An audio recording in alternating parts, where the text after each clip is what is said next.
Em nome do Pai, do Filho e do Espírito Santo. Amém. Meus queridos, o Evangelho de hoje nos coloca diante de um grande contraste. Os chefes dos judeus mandam prender Jesus.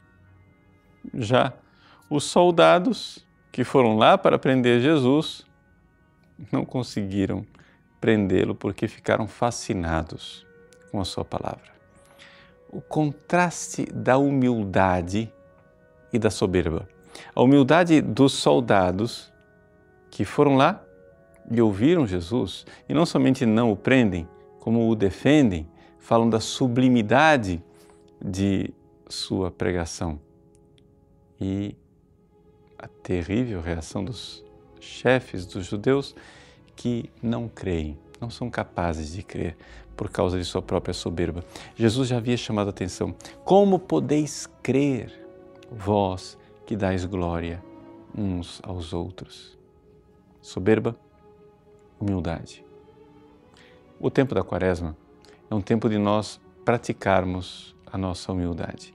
Veja, isso é uma das realidades mais importantes e básicas da vida cristã. Você precisa exercitar a humildade.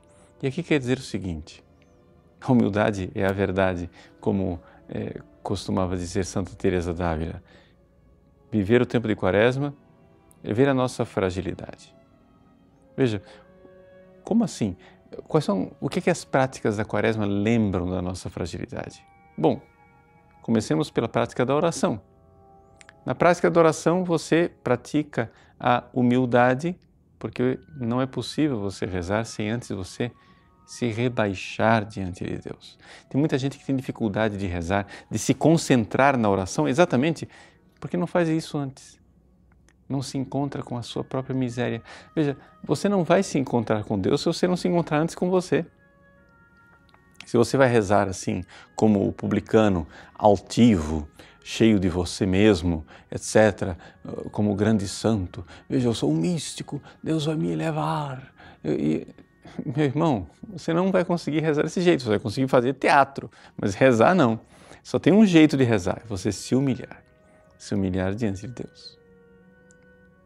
Segunda coisa, a prática do jejum ou das penitências, que fazem com que nós nos encontremos com nossas fragilidades. Quantas vezes a gente vai iniciar um jejum, uma penitência muito cheio de nós mesmos, cheio de quase soberbos pelagianos, dizendo assim, eu tenho a força, eu consigo ser santo.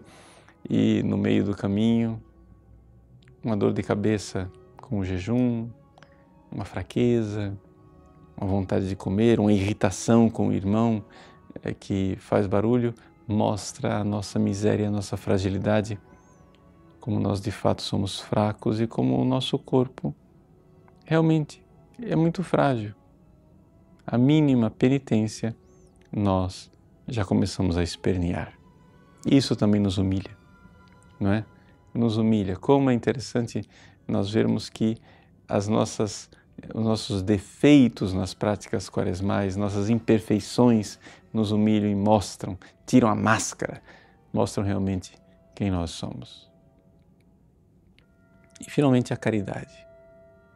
A caridade, ela nos humilha porque nós não somos capazes de fazer o verdadeiro bem aos irmãos, mas dependemos de Deus, que vem em nosso alcance e que nos deu o amor que Ele tem.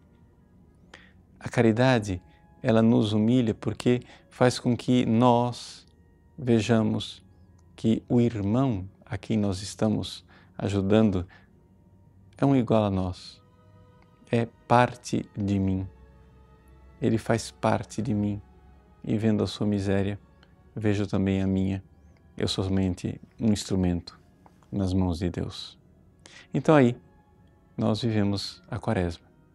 Sigamos o exemplo dos humildes soldados que se encontraram com o Cristo e peçamos a Deus que nos livre da soberba dos fariseus. Que Deus abençoe você. Em nome do Pai, e do Filho, e do Espírito Santo. Amém.